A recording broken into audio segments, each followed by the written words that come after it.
What's going on, everyone? In this video, I want to show you guys how I would go about creating an offer from scratch. So the first thing I like to do is let's label this offer creation. Okay. And I'm just going to show you my process on how I help people create their offers and how I've created offers and how we get these successful. So the first thing we want to do is we want to figure out who is the audience. Okay. What is their current situation? What is their desired situation? And then how we are going to get them to desired situation, which is essentially what we call your path. Okay. So that's your path. And then you can think of it like this. And that's the first step, really. And if we don't have this clearly defined, then it's impossible. So these things can change. We can adapt it, refine it, but we start here. And there is a phrase that we like to say is the riches are in the niches. Okay. And you can think about it this way. Let's say, for example, that you needed some string lights set up in your yard. Okay. And you were getting help to set up these string lights. And one person you run across says, "Handyman, I can do everything." And in the description, it has all the different things the handyman can do. And in one of the items the handyman can help with is listed, I can put string lights up, right? And then you run across another person that can help with the string lights, except this person says, specializes in installing string lights. And their name is String Light Specialist. And everything is all string lights. They have photos of all the clients that they've helped set up their string lights, and that's who they are. Which one would you all feel more comfortable moving forward with? Right? Think about that. And you can apply that to any aspect of your life and think about all the different sales scenarios you've been in and what is that felt like and why have you moved forward with some people. And chances are they were niched down. So there's a saying called the riches are in the niches, where the more niche down, the more specialized someone is, the more valuable they become to the prospect. And it's the same with doctors too. Like someone that's a heart surgeon can demand more than someone that's a general doctor, right? And it just goes from niche to niche. It's always the same. Or if you have an attorney and one attorney specializes in this and another one, is more general, see which one's more valuable. See, that's how you can start to look at things when you start to build your own offers. How can I have appeal? And now you also have the risk of being too niche. So there may be a situation where you're too niche, and that could affect this offer. So it's a Goldilocks zone. There's a balance. So we can start a little broader and we can start to niche down, but just think about the phrase, the riches are in the niches, okay? So you could say here, like, who's the audience, right? So if I did a trombone offer, I would say, we could say trombone players, or I could niche down and say jazz trombone players, or I could say classical trombone players, or I could say adult jazz trombone players, or I could say adult bass trombone players, like adult bass jazz trombone players. You see, those are the audiences. So for the sake of this particular offer I'm just going to say adult trombone players interested in playing jazz. And you can say jazz trombone players, but maybe they're not yet. Maybe they're just interested in playing it. Maybe they had some experience as a youngster and they want to get back into it. So I'm just going to say adult trombone players interested in playing jazz. What's their current situation? Well, the current situation is they may know their scales. They they may know their major scales. They know where the notes are on the instrument, right? And they can read basic music. Okay. And they are stuck on knowing how to improvise. So I could probably switch this one up. Adult trombone players interested in playing jazz.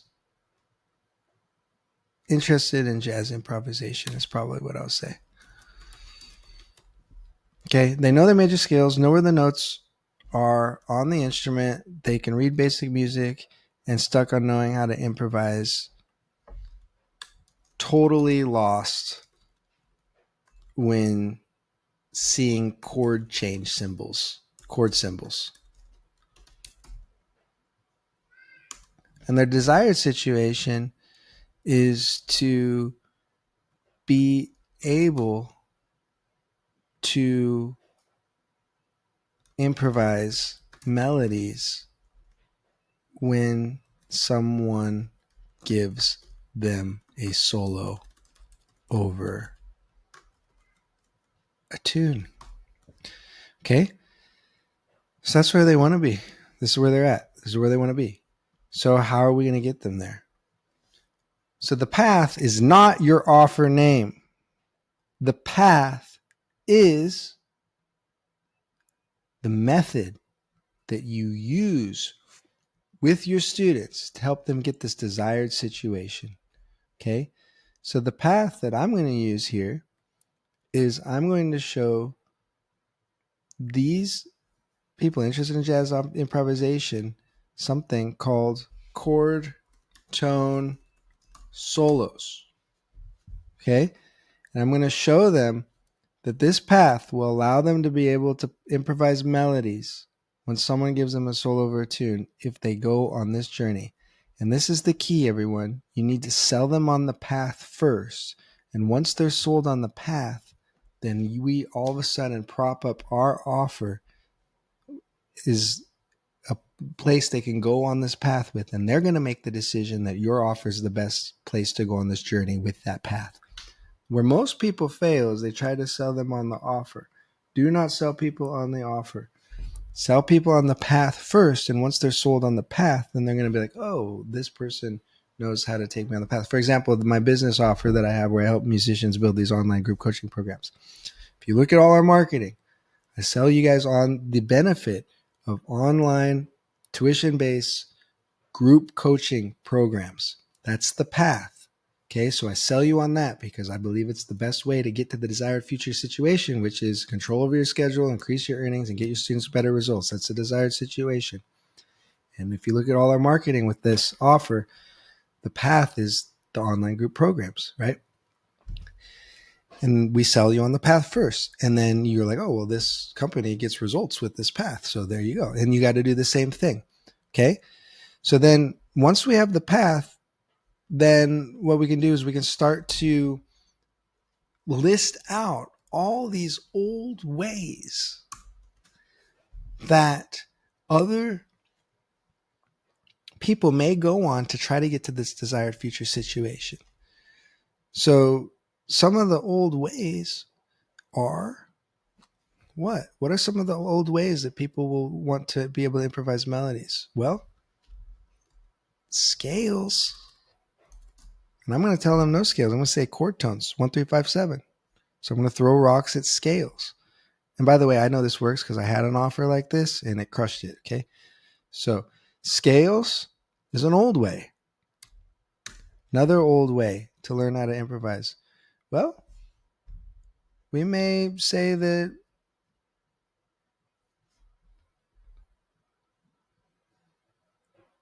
playing by ear. I'm going to throw rocks at it. And the reason I'm going to throw rocks at it is going to say it's going to have not consistency. And once you are in control of the chord tones, then you're going to be able to be in control of command and control of your solos. Okay. And you can just list them on and on. So you can list old ways, and you just keep throwing rocks at them with your messaging. Then what we do is a concept that is called the big domino concept. And this has been around for a little while. I know Russell Brunson popularized this. And it's essentially if I can make audience believe that path is best way to desired future and only best fastest way to get there is through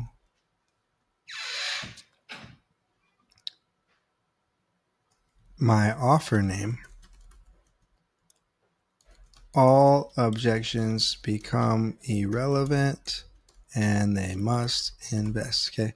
So essentially what I like to do and think about with this is that this is pretty much the foundation of your entire business. So check it out. This is really cool. And the way I like to look at this is when you do this correctly, it's like you're presenting your case to the jury. And if you do it correctly, the jury votes by enrolling in your program. Okay? So everything in your marketing needs to support this. So once you fill this out, then you just plug it into this. And then in your marketing, what you need to do is you need to say, does this support the big domino or does this not support the big domino? And if the answer is it does not, don't use it in your marketing. And if it does, use it in your marketing. So that's what we do here. So this is the first step. This is what I make all of my students do that are building an offer. And we've helped musicians crush it with this method. This was how I built all my offers. Tons of businesses have been started that we've mentored, music education businesses, by starting here. Okay. So that's the first step. So this is what you got to do first. Now, if you guys would like help with this, there's a few ways we can help you. First is subscribe to this YouTube channel, hit like on this. It pushes us out so that way you can see the videos more. Second way is we have a free class that shows you where to find the students. So once you have this set up, what do you need to do? Well, you need to know how to enroll the students, find the students, and all of that. So we have a class that shows you exactly how to do that. And then if you've seen enough from us and you're like, I know you guys can help, the next way we can do service you all is we have a free strategy session that will show you what our programs look like, and then you can see if it's a good fit. We can all look at it together and see if it's a good fit. And there's a link to book a chat. And by the way, if depending on when you're seeing this, now is the best possible time to book that call, because we're about to do some rehauling in our rates. So if you want to get grandfathered in our current rates, this is really the last chance. Okay. So this is Paul the trombonist, and I appreciate you all, and signing off here and looking forward to the next one.